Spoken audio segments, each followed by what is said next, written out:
Il était beau, il était fort, le roi Gilgamesh. Quel drôle de nom. C'est un nom qui vient de la Mésopotamie. Qu'est-ce que c'est que ça? Eh bien, c'est un nom qui vient, on va dire, allez, du sud de l'Irak. Enfin, c'est qui vient de loin. Gilgamesh, il régnait sur la ville d'Uruk. Oui, il était grand, il était beau, il était fort, il était altier comme ses remparts. Il était aimé de son peuple, mais il était aussi craint. Parce que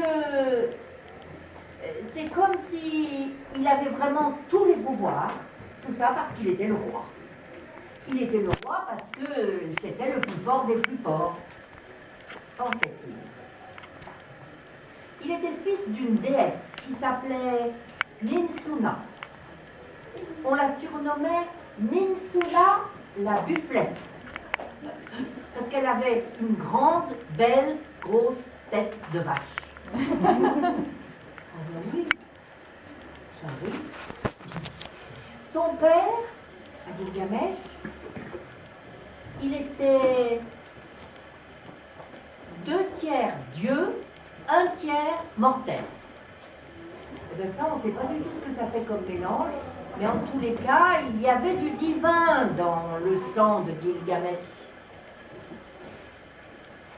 Le jour où commence cette histoire, un chasseur de la ville d'Uruk quitte la ville et va dans la forêt relever ses pièges, les pièges de chasse.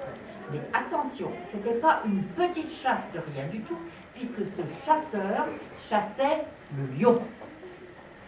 Alors il marche dans la forêt, puis il arrive au premier piège qu'il avait posé. Il le regarde et il voit que le piège était tout cassé.